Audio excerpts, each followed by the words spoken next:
sought for guidance as we began putting the youth into their families. We may not have known all these youth, but we knew that God knew each one individually. Once we placed the youth into families, we looked over it and adjusted it multiple times and prayed over it until we felt like we had it just right. It was an experience we will never forget as we pleaded with the Lord that these families would be what He needed them to be, so that these youth could have a unifying experience that would allow them to have a space to cultivate faith in their Savior.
The Walk by Faith is an activity where the handcart families were blindfolded, and while hitched up to their carts, they were led down the trail by the voice of their mas and pas.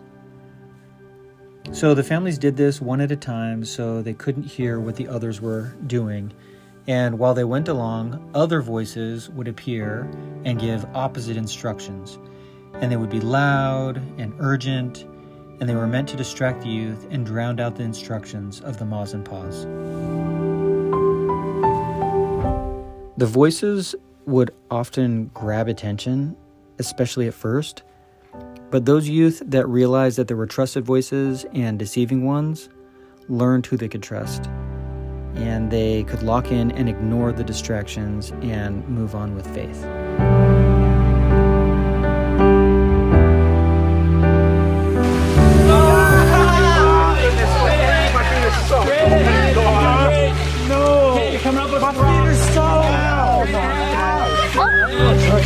Good job, guys. Here we go.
The women's pole was planned to remind those trekking of the time in pioneer history when the men were called away to serve in various capacities, and the women were left with the heavy burden of pulling their handcarts across rugged terrain alone.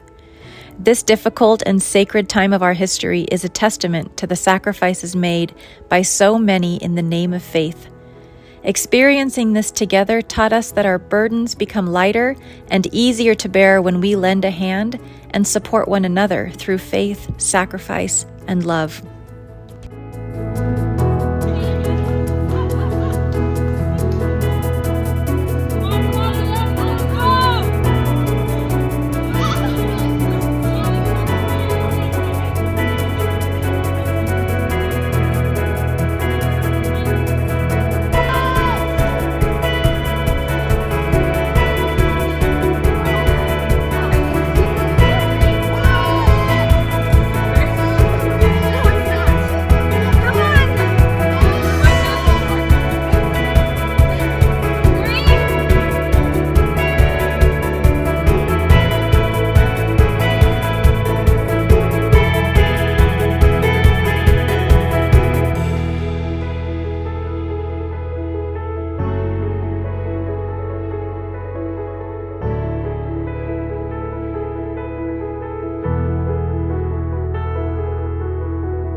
Jackie!